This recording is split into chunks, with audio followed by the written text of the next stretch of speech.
Yeah.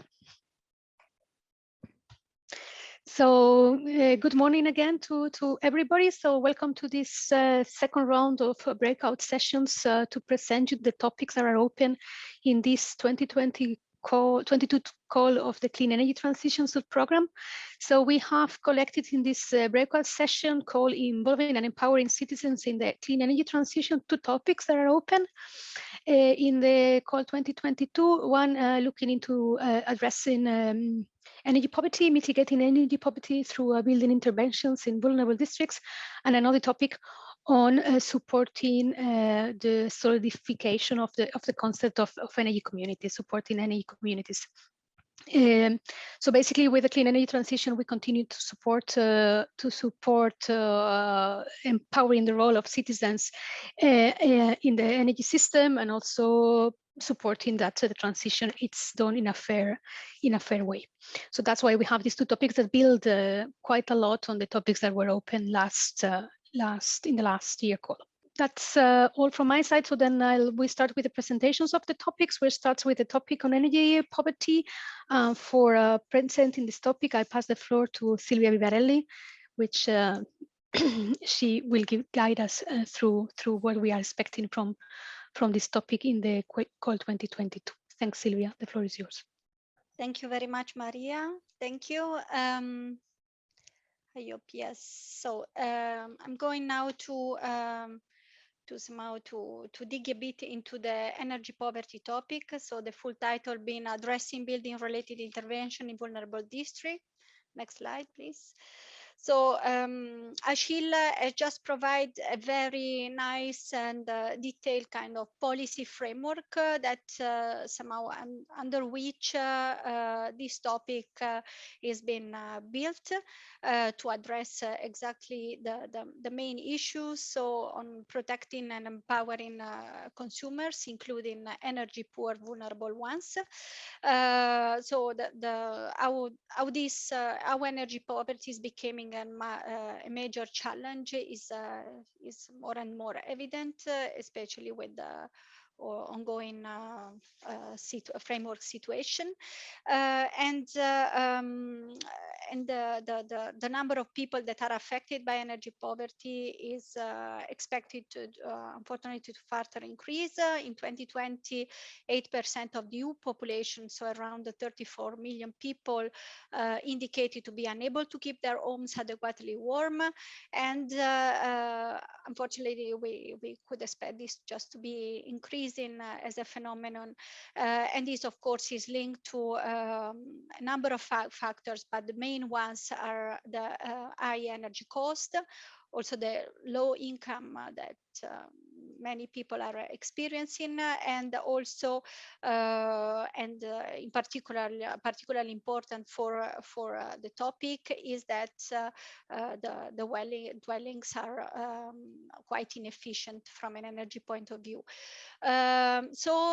This is the reason why the aim of this topic is to address energy inefficiency of the housing stock in vulnerable districts, reducing also the negative impacts on the residents, which is quite important as well. So as such, the topic is supporting all the initiatives that Achille has just mentioned. I won't repeat, and somehow the new ones like REPowerEU, but also the existing currently existing legislative framework that we have at European level. Next slide. In terms of the scope, so the key part is to facilitate the uptake of renovation approaches for large-scale rollout of building-related intervention. Of course, these have to be focused on vulnerable energy poor consumers, and we need the approach to be effective and also replicable. This is clearly stated in the call text, and this can be done in 3 kind of configurations. So one is the vulnerable district. So this means that is focusing on a specific geographic district area where vulnerable and energy poor people are mainly present. Otherwise, it could be in cluster of building where still where vulnerable residents are in, but not the whole district, but just a clustering of looking at the clustering approach of buildings. The third option could be that you have a group of buildings still where the majority is with energy poor residents or occupants, but then those could be from different district or areas, but they should have a common management, like building management, like also common housing association. So this could be the different option of building that are addressed by proposal. Next slide, please. While these six kind of different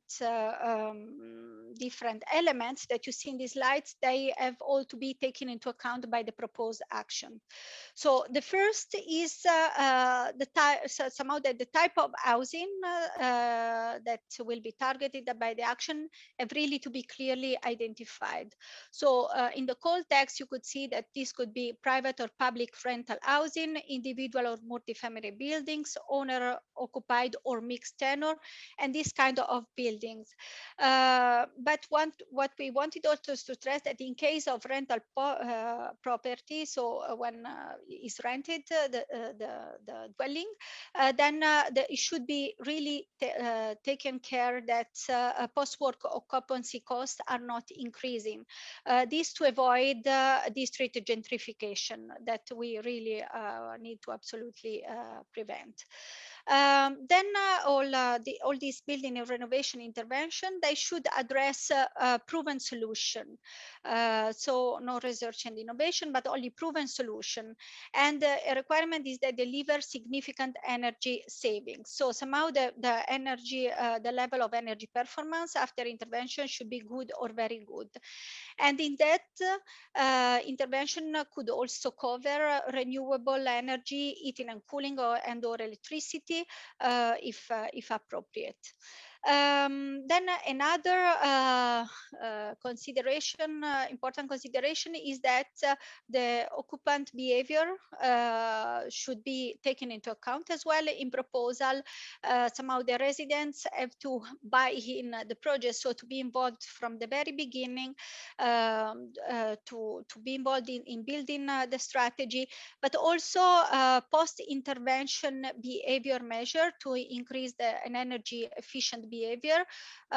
Some measures should be foreseen as well in the proposal for that. Also, as we said before, the aim is also to reduce the negative effects on residents, so that are linked to energy poverty. So this is part of the multiple benefit from renovation, so not just energy savings or renewable energy production, but also some other benefits, such as improved comfort and indoor air quality, for example, which also results in a better health condition, but also social inclusion. So there are a number of multiple benefits that should be taken or could be taken into account.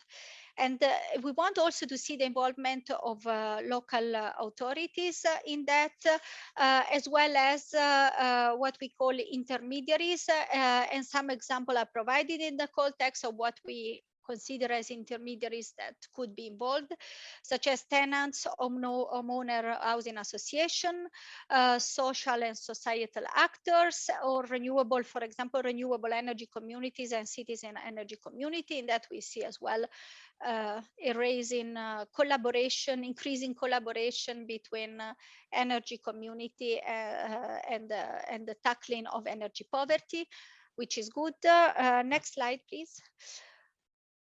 So the three somehow approaches that could be followed somehow. Here you can either choose one of them in your proposed action, or a combination of.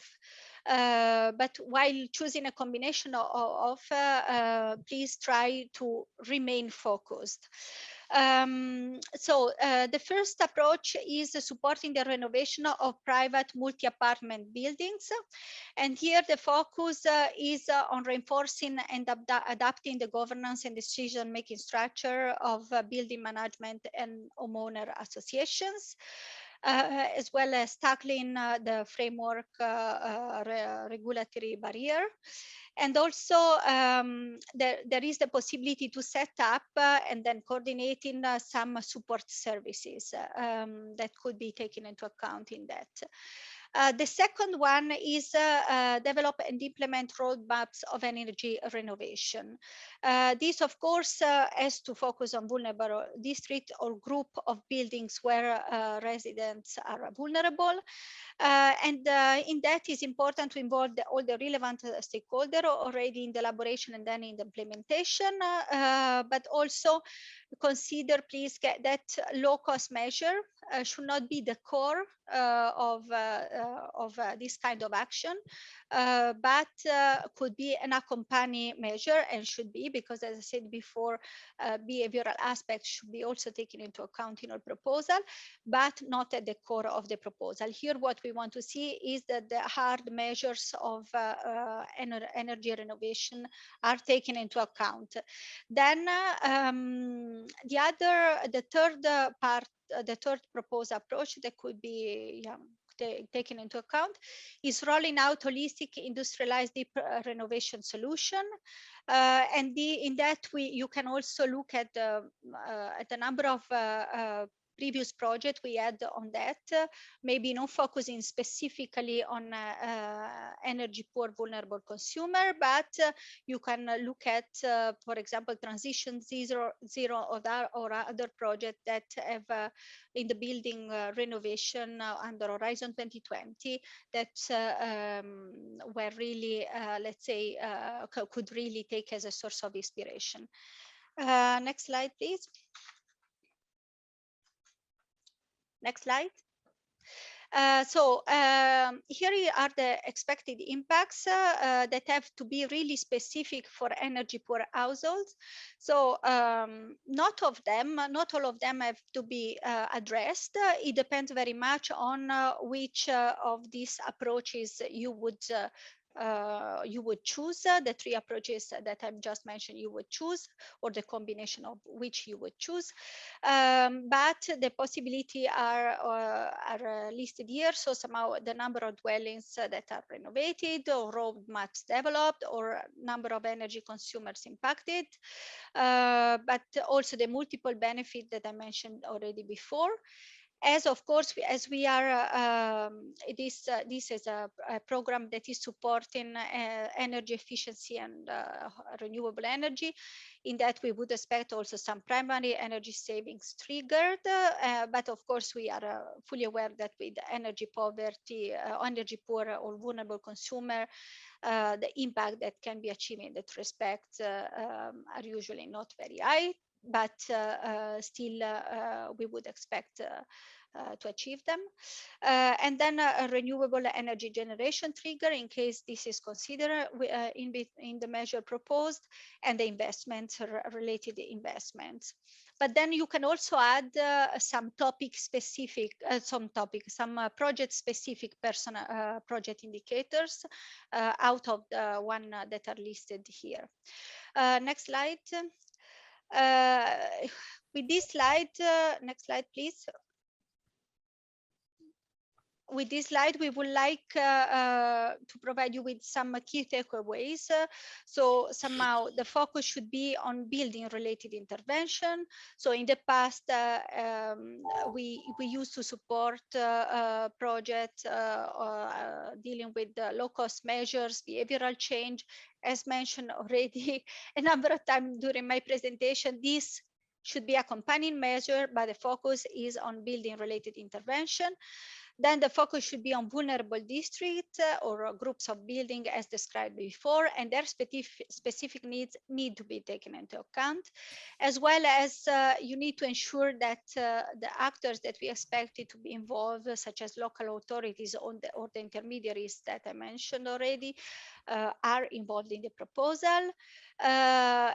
as well the involvement of the energy poor, vulnerable, that will be somehow benefiting from the action from the very beginning of the project. They need to be involved and their needs taken into account, as well as during the course of the project, and including this post-intervention behavioral kind of changes that are needed to increase the energy efficiency of the action. And then what is very important is that you build on previous and existing initiative and project results. In that, I would suggest to go to the next slide. Where you see some example of previous projects we supported. Is not exhaustive. Some you find when you will have the presentation, you find the link also to brochures that we prepared on some of our successful projects related to the renovation of building. But then, as quickly touched upon before, there are some ongoing also European initiatives. It was the EU Energy Poverty Observatory. Over there, the project is finished, but the website is still alive. And over there, you have really a full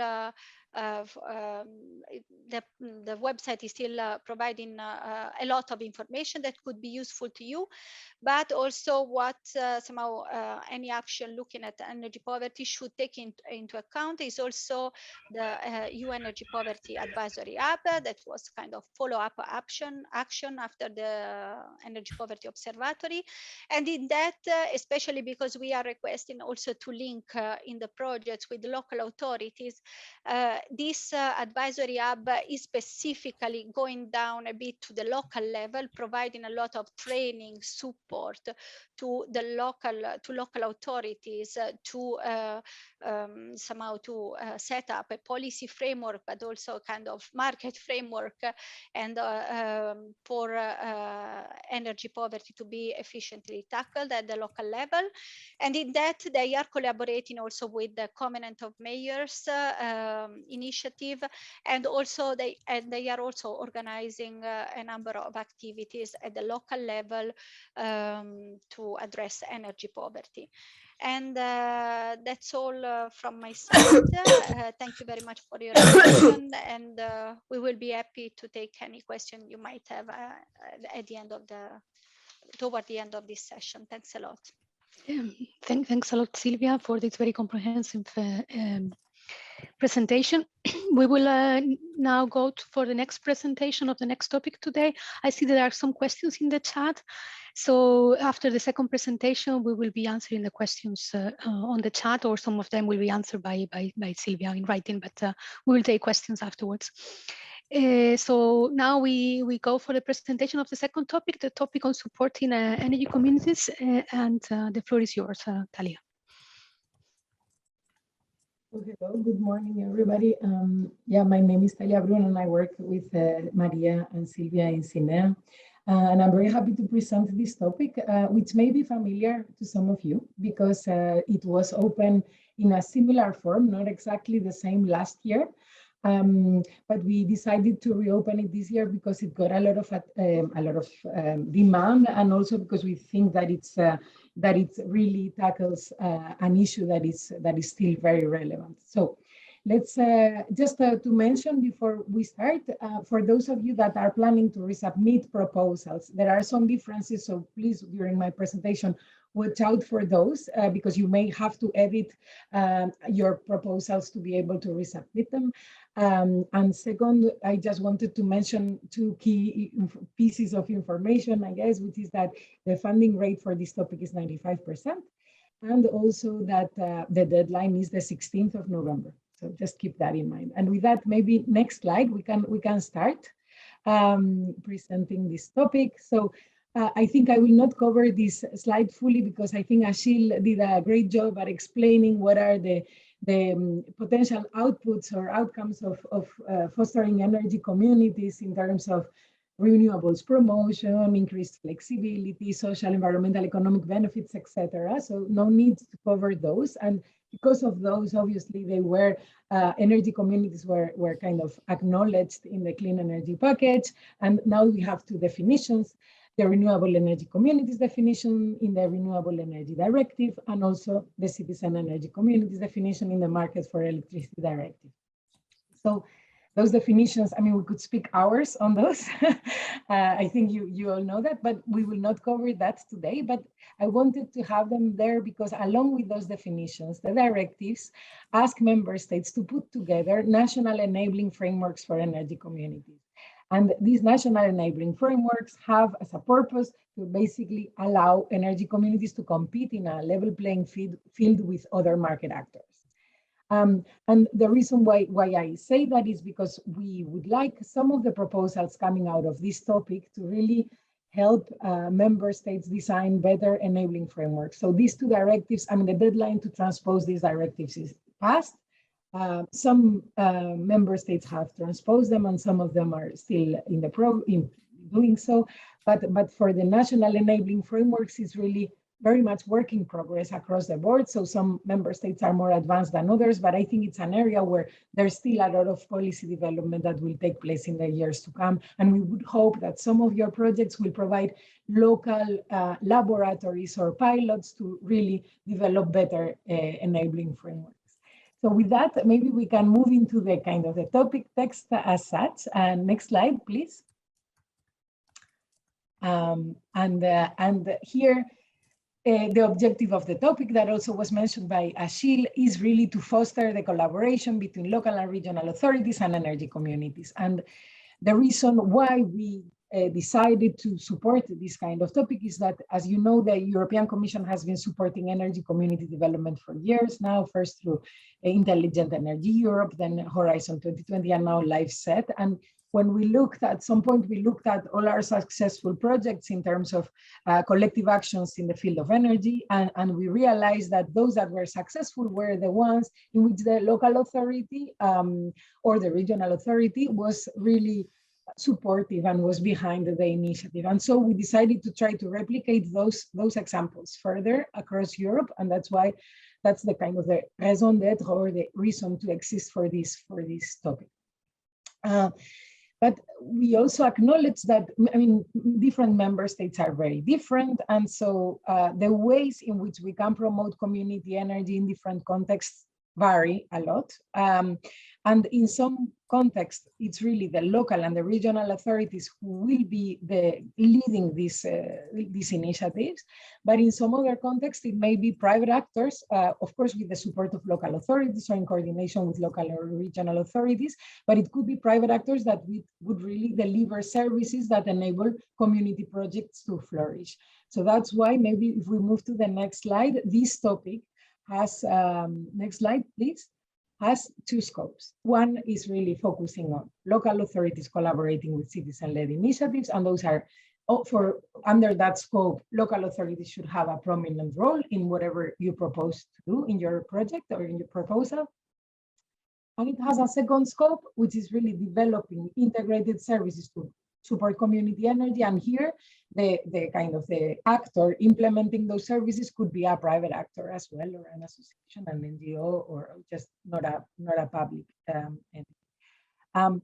You have, different to last year. Last year, we were telling you have to cover at least one of these two scopes. Now we want you to really focus on one, because we realized, looking at the proposals, that it created some confusion. So this year, you really need to select whether you go for one or for the other.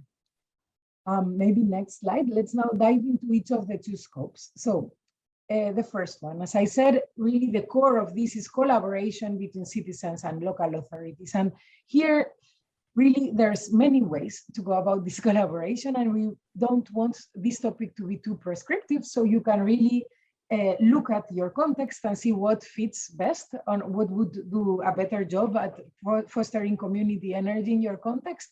But for all proposals to have a certain level of ambition, we have listed 4 areas of work, and you are asked to really, in your proposal, tackle at least 3 out of these 4, right? So let's go into those. So the first one is really where the local or regional authorities take the most proactive role possibly, right? So they participate directly or they support the setup of either municipal energy initiatives or energy communities, and the resulting form or the resulting community can be a hybrid form of collective ownership, but it can vary very much. But there, really, the local authority is really an engine to the project, let's say. But some other local authorities or regional authorities may choose to basically, instead of participating directly in the resulting community, just take a supporting role and just put some of the public resources they have at hand at the disposal of energy communities. And that can be, for instance, through providing guarantees or seed funding for revolving funds for community energy projects. It can be just providing technical advice on permitting issues. It can be also about supporting energy communities by slightly modifying local energy procurement for it to be a bit more friendly towards the local communities, etc. And that's kind of a second set of activities. And then more kind of overarching, if you wish, types of actions that you could do is, well, one, creating a supportive local policy framework. We would expect almost all proposals to cover this one. Basically, it could be through community participation or investment quotas. It could be through very simplified procedures, creating dialogues, stakeholder dialogues with different actors involved in the energy community projects, or developing legal templates that can facilitate the early stages of new communities coming up or new projects. And the last one, but perhaps to some extent the most important one, is training and also citizen participation. So we would expect all proposals to really have a focus on citizen participation and promote it, and also to create an environment where there is a capacity building for local and regional authority officials, but also for, you know, local community leaders or local heroes in the community energy arena. So that's the first scope. Let's now move to the second scope, which, as I said, it's slightly different. It's a bit narrower. Next slide, please. Because it's really about here, it is really about developing just an integrated services to support community energy. And here you have a lot of integrated services developed around Europe, for instance, for home renovation. You have integrated services for other purposes, and there's a few growing a growing number of examples of support services for community energy, but there are not that many yet. So there's a lot of scope for you to define new ways or new menus of services that could deliver results in this field. So here it's really completely open what you put in the menu of services for these support services. And we just give you some ideas as to some of the points that you may want to tackle, but the list is not, you don't need to check all the boxes, and you may do many more than this, of course.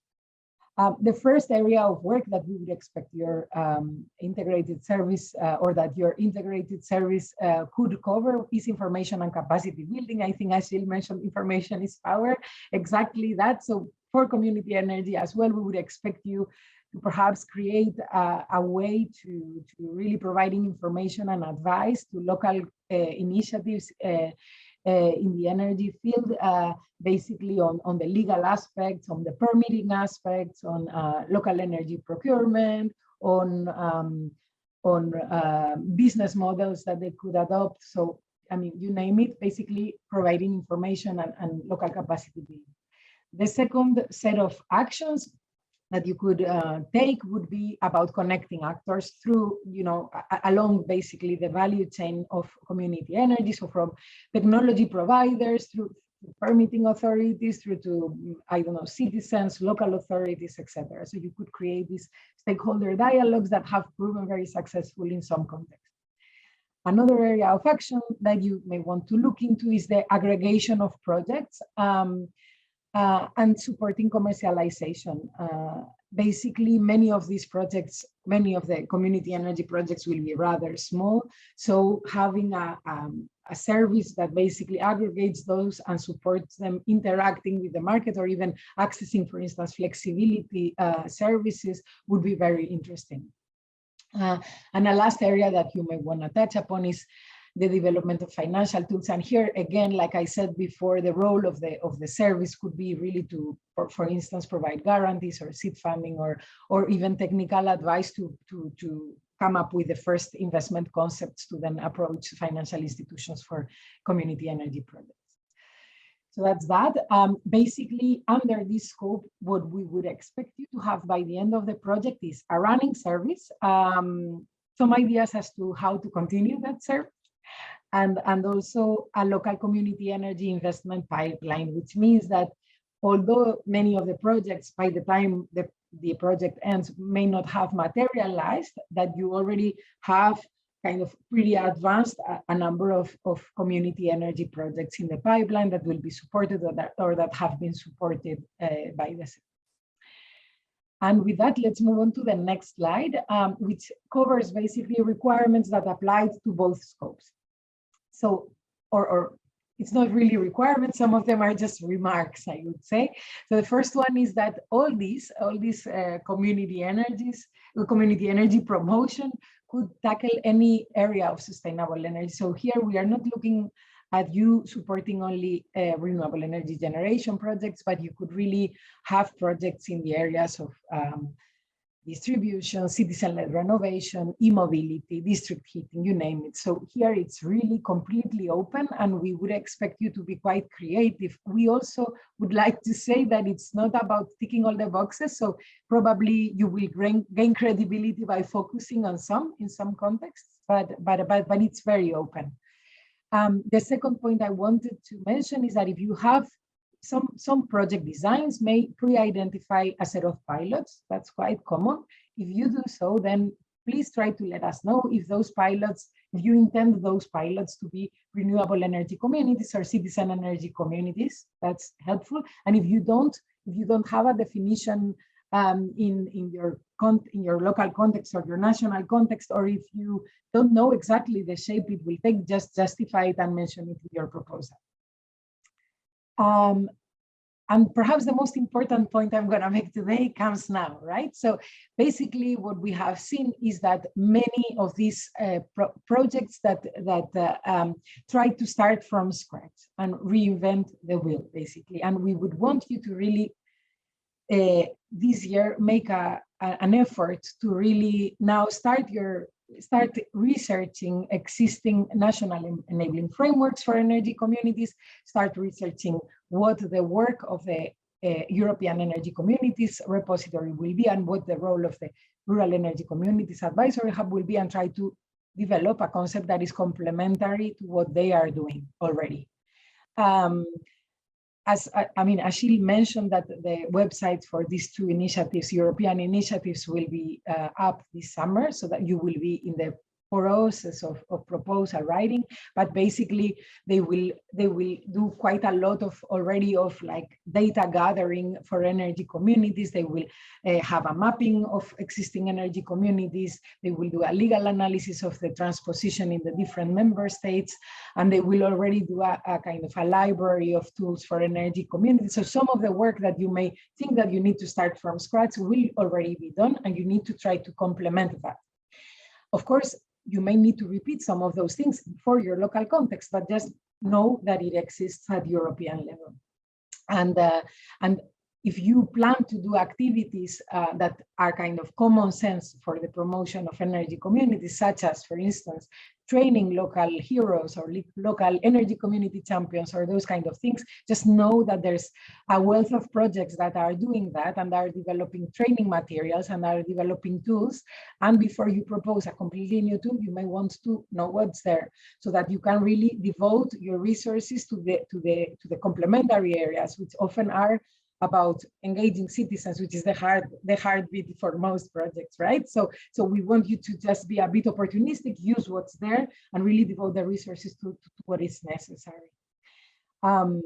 Okay, that said, I think that the point was kind of clear, so I will now move on, but it's very important that you try to respect that. Now, you also need to try to demonstrate that you have the support of key stakeholders, and this is a topic about collaboration, so really start contacting the key stakeholders for your project idea now, because in particular for regional and local authorities, it takes time. So you want to involve them from the kind of brainstorming phase and just do those kind of actions early on, so that they are kind of fully involved and behind the proposal.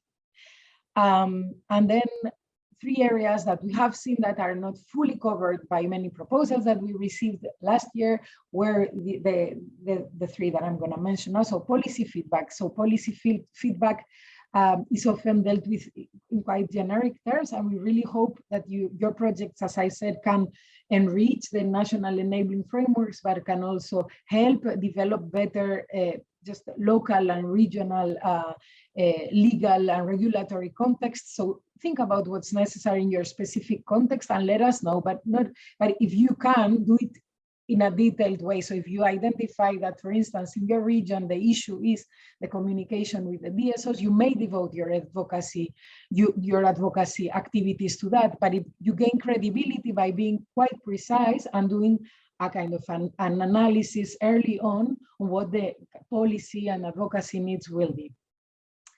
The second area, which was not fully covered by proposals in the past and that it's often overlooked, is the replication and exploitation. And basically, you want to let evaluators that will look at your proposal know what will happen after the project ends.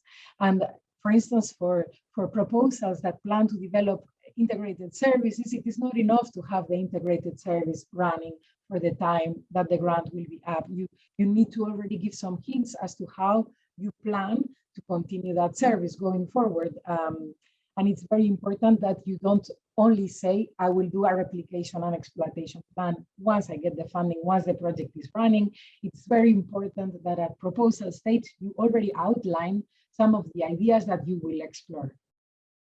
And the last point is kind of rather obvious. You also have to try to develop a good communication and dissemination plan, and in particular in that communication plan, just make sure that you describe what we will do to engage citizens. And now we move on to the next slide, please. Here are the impacts. I will not cover them all, just a few remarks on impacts. You know that you will have to quantify impacts. To quantify them, you need to let us know or let evaluators understand how you have come up with the figures that you came up with. So basically describe your baseline and your benchmarks and assumptions clearly and transparently on your proposal.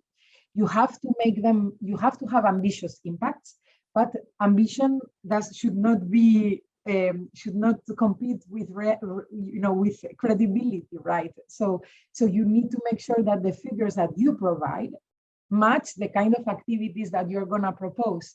So if you are giving leaflets on I don't know, energy saving tips, you then cannot claim that those leaflets will lead to 30% energy savings. I mean, there has to be a match, and it may sound crazy, but it's not always very obvious. So when you refer to your impacts, make sure that it is clear what actions are leading to those impacts and that they are interrelated. An important word in this slide is triggered. So one of the impacts that you may want to quantify is the investments in sustainable energy triggered. And here with triggered, we mean that by the end of the project, the investment decision has been taken. Right, so you may not have built the renewable energy plant that you are planning to, but the decision has been taken, and that's good enough for the end of the project to claim those impacts. And most of you, I mean, as you've seen, you will not quantify all of them. Some of them are more relevant for scope 1, some of them are more relevant for scope 2, but you will all need to let us know how many citizen-led initiatives you have supported and how many citizen-led initiatives you have created as a result of the project. And I think with that, we can move on to the next slide. Please, yeah. And here, I think I've covered most of the points in this slide, so I will focus just on a couple of reminders.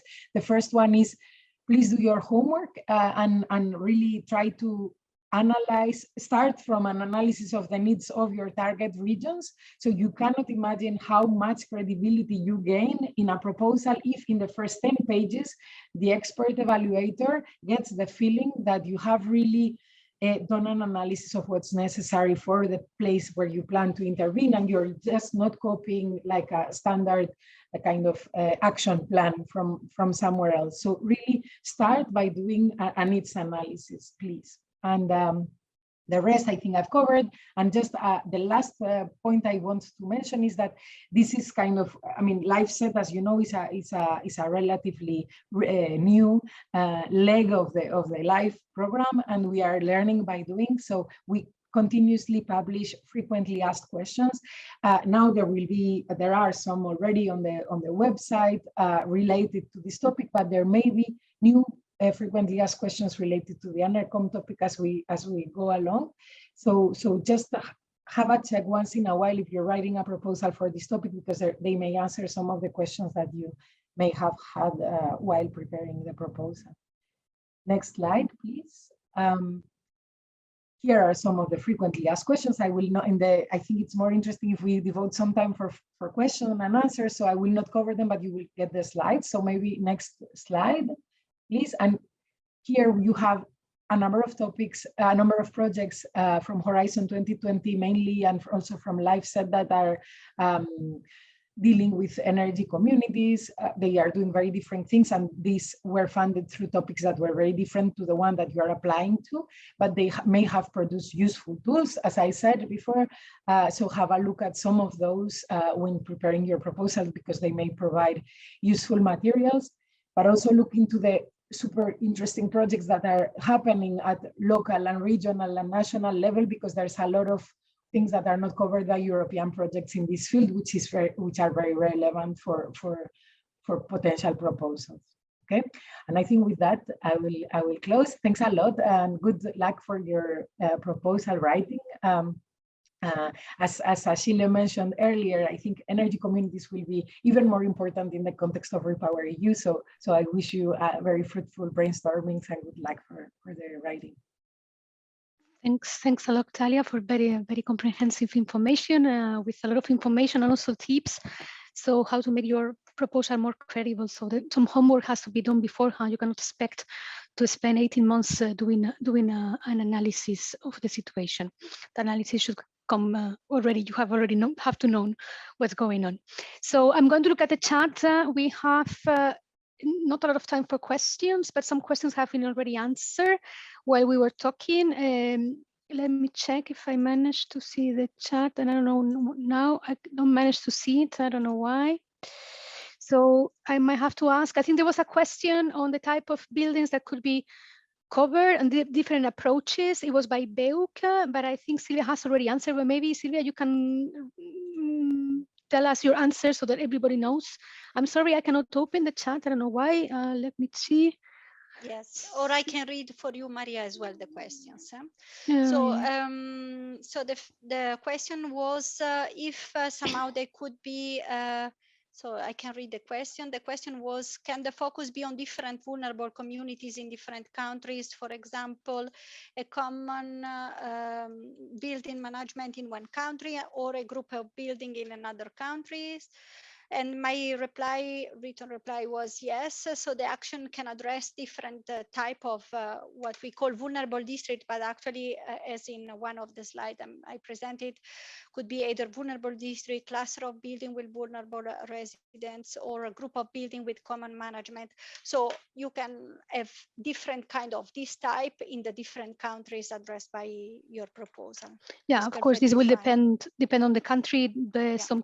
Some approaches will be more relevant for one country than the other one. That's okay, it. So I have access to the chats now. So let's have a look. Yes, there was a question. There is a question on the timeline for projects, whether they have to have a 3-year timeline. So, and I don't know, Silvia, if you want to answer as well. Or that no, there is no requirement in any of the two topics called topic text about the timeline. It's just that it has to make sense for the action that you are going to propose. So some action we need less time, and others a bit longer because you plan, for example, to really have for example, energy communities up and running, starting from scratch, then it will mean that maybe 3 years is a bit tight and you could have more. So it depends on the actions you are going to propose. I think we really have to rush because I think we are going to be pushed or sent out from the conversation. So I see the funding rate is 95%, like all clean energy transition other actions. So 95% is not like other parts of life with a 60% co-financing. Here is 95%. On the number of partners to be involved, I think for the two topics, there is a criteria of at least 3 countries from 3 eligible countries, so 3 partners from 3 eligible countries, sorry. So that's the minimum, and there is no a minimum number of partners involved apart from this eligibility criteria. So 3 partners from 3 eligible countries. It's a rumor that if you have a consortium of 15 partners, your proposal is better. So we see proposals of 5, 6, 7 partners that are very good and very focused. So please don't make fake consortiums trying to cover all Europe because thinks that you will get a better proposal. I think that the proposals that are focused, relevant, they have done the homework and they have the relevant expertise and partners are the best ones. And it's not a requirement to have consortiums of more than 10 partners. And then there is a question on equipment costs and infrastructure costs. It's actually the renovation is eligible. Silvia, maybe you want to answer? No, it's true that it's not specifically mentioned, but somehow the eligible costs for this kind of action are not to expect to finance the structural costs of the renovation. However, there could be some limited renovation activities that could be considered eligible for funding if really are indispensable for the main purpose of the action and are clearly justified, but cannot be the main part of the cost. Yeah. So the answer is infrastructure costs and renovation costs are not eligible. We are not paying for the investment. We are paying for all the steps and transformations that can lead to an investment. So working with the homeowner associations, setting up the support instructions, working addressing market barriers to roll out industrialized renovation. And then your proposal has to be strong enough to make the case that thanks to the project, eventually the investments will be delivered or accelerated or pushed forward, but we don't pay for the investment. It's not an investment, direct investment program. And I think that's all from my side. I think that we have to jump because the next session is starting soon, but I didn't got any reminder from the technical support back office. So maybe I was rushing too far, too harsh, too fast, and there is no need. So, but I mean, according to schedule, I think the next session is starting at 12, from 12 to 1. So then I thank you, all of you, and then you can leave this room and go to the next breakout session. Thanks a lot, and thanks to colleagues for the presentations. Thank you. Thanks to all.